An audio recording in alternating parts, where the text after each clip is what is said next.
Gym में काफ़ी मेहनत करने के बाद भी अगर आपके मसल्स ग्रो ना हो, तब जो दुःख होता है, उससे भी बड़ा दुःख होता है आपका जब आपकी मेहनत से बनाए हुए मसल्स आप वापस से खो देते हो। बहुत मेहनत लगती है आपको नेचुरली मसल्स ग्रो करने में और ऐसे में आपकी किसी छोटी-बड़ी मिस्टेक्स की वजह से आपका मसल लॉस हो जाता है, तो ऑब्वियसली दुःख की बात तो है ही ना। पर वो ऐसी कौन-सी मिस्टेक्स हैं जिनकी वजह से आपका मसल लॉस होता है? आइए बात करते हैं। Number 1, training gap. अगर आपको किसी चीज़ की ज़रूरत ना हो, तो आप उस चीज़ को अपने पास रख कर के क्या करेंगे? ऑब्वियसली आप उसको हटा देंगे। सिमिलरली जब आप वर्कआउट करते हो, तो आपकी बॉडी उस मसल्स को प्रिज़र्व करती है। जो भी मसल्स उसने ग्रो किए हुए हैं, उनकी ज़रूरत होती है क्योंकि आप हेवी लिफ्ट कर रहे हो। बट जब आप किसी भी रीज़न से वर्कआउट करना बंद कर देते हो, तो उन मसल्स का उतना यूज़ होता नहीं है, उनको एक्स्ट्रा स्ट्रेस नहीं मिलता है और उल्टा बॉडी को उन मसल्स को प्रिज़र्व करने के लिए एक्स्ट्रा एनर्जी की ज़रूरत पड़ती है। तब ऐसे में बॉडी, जो कि हमेशा कम्फर्ट ज़ोन में रहना चाहती है, उस मसल्स को लॉस करना शुरू कर देती है। तो अगर आप भी बार-बार वर्कआउट से गैप ले लेते हैं, बार-बार ट्रेनिंग बंद कर देते हैं, तो ये ना करें अगर आप भी चाहते हैं कि आपका मसल लॉस ना हो तब। नाउ नेक्स्ट पॉइंट इज़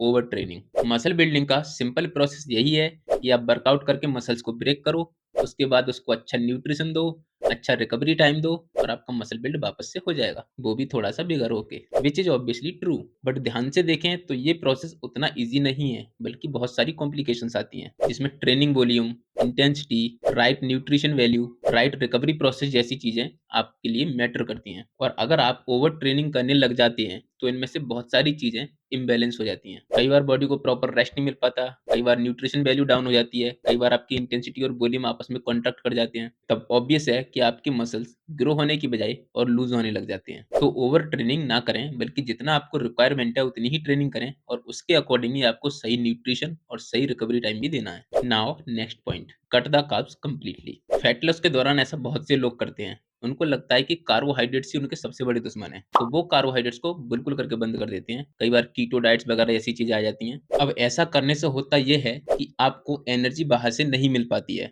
क्योंकि कार्बोहाइड्रेट ही आपके एनर्जी के सोर्सेस होते हैं। तो ऐसे में बॉडी आपकी मसल्स में स्टोर्ड ग्लाइकोजेंस को यूज़ करना शुरू कर देती है एनर्जी के लिए। अब चाहे आप फैट लॉस कर रहे हैं या वेट लॉस कर रहे हैं या आप मसल गेन कर रहे हैं, एनर्जी तो आपकी बॉडी को चाहिए ही ना। बट अगर आप बाहर से कार्बोहाइड्रेट नहीं देंगे, तो बॉडी में जो कार्बोहाइड्रेट सोर्सेस हैं, जिनसे बॉडी एनर्जी बना सकती है, उन्हें ही यूज़ करेगी। और ग्लाइकोजन हमारी बॉडी में 2 जगह पर स्टोर होता है, या तो हमारे मसल्स में या हमारे लीवर में। अब एक मोमेंट पर आकर के जब ग्लाइकोजन लेवल्स भी आपके खत्म हो जाते हैं, तो बॉडी मसल्स को ब्रेक करके उनको ग्लूकोज में कन्वर्ट करना शुरू कर देती है। इस प्रोसेस को ग्लूकोनियोजेनेसिस कहते हैं। मेरी प्रोनाउंसिएशन थोड़ी गलत हो सकती है, तो मैनेज कर लेना। इस प्रोसेस में बॉडी मसल्स ब्रेक करके ग्लूकोज बनाती है, जिसकी वजह से मसल लॉस होता है। तो प्लीज किसी मैजिक की उम्मीद में ना रहें और बॉडी को रिक्वायरमेंट के अकॉर्डिंग उसको सही न्यूट्रिशन प्रोवाइड करें and trust the process. Now reason number 4, low protein diet. देखिए, लो कार्बोहाइड्रेट डाइट से आपका मसल लॉस कैसे हो सकता है वो तो आप जान गए, लेकिन वो एक अकेला रीजन नहीं है आपके मसल लॉस का। अगर आपकी डाइट में प्रोटीन की मात्रा बहुत कम है, तब भी आपका मसल लॉस हो सकता है। आइए बताता हूँ कैसे। जब आप एक अच्छा वर्कआउट करते हैं, तो आपके मसल्स ब्रेक होते हैं। उसके बाद आप उन मसल्स को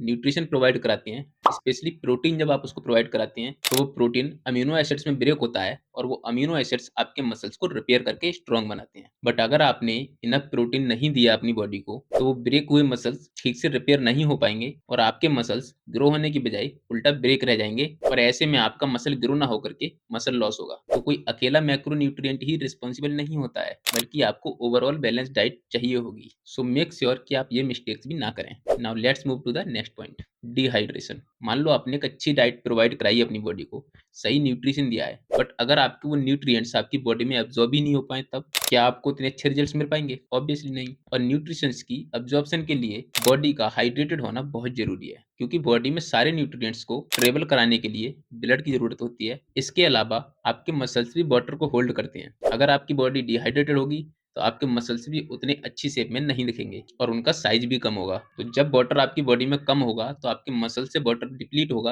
और ये भी एक रीजन होगा आपके मसल लॉस का। तो इन सभी बातों का बेसिकली मतलब यही है कि आपको अपनी बॉडी को हाइड्रेटेड रखना है। तो ये थी वो सारी मिस्टेक्स जिनकी वजह से आपका मसल लॉस हो सकता है और आपको इनको अवॉइड करना जरूरी है। हालांकि ये सीरीज का पार्ट 1 है, ऐसी और भी मिस्टेक्स हैं जिनकी वजह से आपका मसल लॉस हो सकता है। उनके लिए मैं आगे पार्ट 2 भी लेकर के आ जाऊंगा। बस उसके लिए आप लोगों को कमेंट सेक्शन में बताना होगा कि आपको एक्चुअल में पार्ट 2 की नीड है भी या नहीं। आप कमेंट बॉक्स में और भी कोई टॉपिक लिख सकते हैं जिस पर आपको वीडियो चाहिए। मैं पूरी कोशिश करूंगा उसको जल्दी से जल्दी लेकर के आने की। तब तक प्री वर्कआउट में होने वाली मिस्टेक्स के बारे में जानने के लिए आप ये वीडियो चेक कर सकते हैं और वर्कआउट के बाद होने वाली मिस्टेक्स के बारे में जानने के लिए आप ये वाली वीडियो चेक कर सकते हैं। मैं मिलता हूँ आपसे अगली वीडियो में।